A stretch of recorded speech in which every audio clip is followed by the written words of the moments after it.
दोस्तों आज से करीब 4500 साल पहले इजिप्ट में एक ऐसा अजूबा बनाया गया जिसने अपने रहस्यों से सभी लोगों को चौंका कर रख दिया। The great pyramid of Giza. इस पिरामिड को बनाने के लिए इतने भारी भरकम पत्थरों का इस्तेमाल किया गया था कि आज इस पिरामिड का वजन लगभग 6 मिलियन टन है और यह आज के वक्त की सबसे ऊंची बिल्डिंग बुर्ज खलीफा के वजन से 11 गुना ज्यादा है। लेकिन दोस्तों सबसे बड़ा सवाल है कि आखिर इस पिरामिड को बनाया कैसे गया, क्योंकि उस समय लोगों के पास कोई बड़ी टेक्नोलॉजी भी नहीं थी, यहाँ तक कि उन लोगों के पास पहिए भी नहीं थे। लेकिन फिर भी उन लोगों ने एक ऐसी स्ट्रक्चर को बनाया जो आज तक सही सलामत खड़ी है। लेकिन आखिर ये कैसे पॉसिबल हुआ कि 4500 साल पुरानी बिल्डिंग आज तक सर्वाइव कर रही है। तो ये दोस्तों समझते हैं पिरामिड का रहस्य आज के इस वीडियो में। दोस्तों अनुमान लगाया जाता है कि the great pyramid of Giza को 2560 BCE में बनाया गया था फेरो खुफू के द्वारा। दोस्तों ये पिरामिड नील नदी के वेस्ट बैंक पर मौजूद है। The great pyramid of Giza के बिल्कुल पास दो और पिरामिड मौजूद हैं। इन तीनों पिरामिड्स में से सबसे ऊंचा pyramid the great pyramid of Giza है, जिसे हम पिरामिड ऑफ खुफू भी कहते हैं। इससे छोटा है पिरामिड ऑफ खाफरे। यह इजिप्ट का सेकंड लार्जेस्ट पिरामिड है। कहा जाता है कि इस पिरामिड को खुफू के बेटे खाफरे ने बनवाया था। और तीसरा सबसे छोटा पिरामिड है पिरामिड ऑफ मेनक्योरे, जिसे खाफरे के बेटे ने बनवाया था। दोस्तों बताया जाता है कि उस समय इन तीनों पिरामिड्स को मिलाकर टोटल 118 पिरामिड्स थे, लेकिन इनमें से कुछ पिरामिड्स खराब वेदरिंग के कारण मलबा हो चुके थे और शायद इनमें से सबसे अच्छी कंडीशन में यही 3 पिरामिड्स हैं। लेकिन आखिर इन पिरामिड्स को बनाने का मकसद क्या था? कई लोगों का कहना है कि इन पिरामिड्स को एक मकबरे के तौर पर बनाया गया था और इनके फेरोज को इन पिरामिड्स में दफनाया जाता था।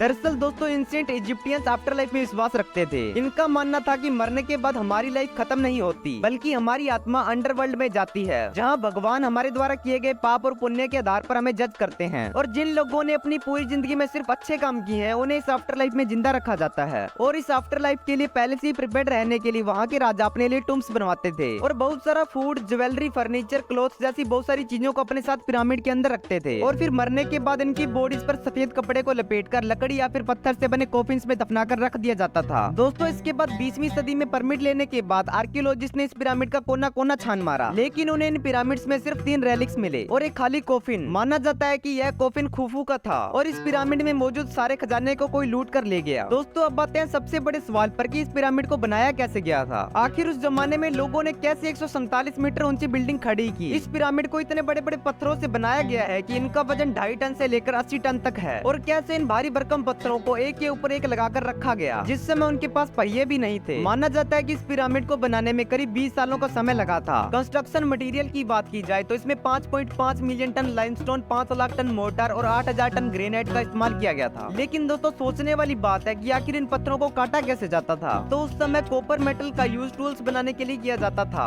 और इनका पत्थर काटने का तरीका बिल्कुल यूनिक होता था। ये सबसे पहले पत्थरों में छोटे छोटे होल्स को ढूंढकर हथौड़े से इनमें लकड़ी से बनी कीलों को घुसा देते थे और इन लकड़ी की कीलों को पानी के अंदर भिगोकर रखा जाता था। और जैसे ही वह पत्थर पानी को एब्जॉर्ब करता तब ये कीलें एक्सपेंड हो जाती और वह पत्थर टूट जाता। अब सबसे बड़े सवाल पर आए कि इन पत्थरों को मूव कैसे किया जाता था। तो एक थ्योरी के अनुसार इन पत्थरों को मूव करने के लिए राफ्ट सी का इस्तेमाल किया जाता था, जो कि पानी पर तैरती थी। उसके बाद जब पत्थर पिरामिड के पास आ गया तब इन पत्थरों को एक के ऊपर एक रखने के लिए स्लेजेस का इस्तेमाल करते थे गीली मिट्टी में। ये लोग गीली मिट्टी में एक निश्चित मात्रा में पानी मिलाकर पत्थरों को खींचते थे, जिससे कि मिट्टी पर घिसटने वाली चीज का घर्षण काफी हद तक कम हो जाता था। और इस टेक्निक का यूज करके भारी से भारी चीज को आसानी से एक जगह से दूसरी जगह ले जाया जा सकता है। अब दोस्तों बात करें कि इन पत्थरों को ऊपर कैसे ले जाया जाता था। तो दोस्तों इसके लिए एक अनोखा रैंप सिस्टम बनाया गया था। साल 2015 में आर्कियोलॉजिस्ट की एक टीम ने 4500 साल पुराना रैंप डिस्कवर किया। आर्कियोलॉजिस्ट का कहना था कि उस समय एक इस तरह का रैंप बनाया गया होगा जिसकी ढाल ऊपर से लेकर नीचे तक एकदम सीधी थी और पत्थरों को उठाने के लिए उन्होंने रैंप के आसपास लकड़ी के डंडों को गाड़ दिया होगा और फिर उन्होंने रस्सियों का इस्तेमाल किया होगा इन डंडों के अराउंड पत्थरों को खींचने के लिए, जिससे आप इस आर्ट वर्क में देख ही सकते हो। इसके अलावा दोस्तों इस पिरामिड को कुछ इस तरीके से डिजाइन किया गया है कि इसकी चारों डायरेक्शन नॉर्थ, साउथ, ईस्ट और वेस्ट में एग्जैक्टली पॉइंट कर रही हैं। और यह भी एक रहस्य बना हुआ है कि आखिर इजिप्टियंस ने यह कैसे किया, जबकि उस समय ना कोई कंपास था और ना ही कोई मॉडर्न टेक्नोलॉजी। फिलहाल इन सभी सवालों के जवाब अभी किसी के पास भी नहीं है। उम्मीद करता हूँ कि आपको यह वीडियो अच्छी लगी होगी और अगर अच्छी लगी हो तो वीडियो को लाइक करके चैनल को सब्सक्राइब जरूर करें।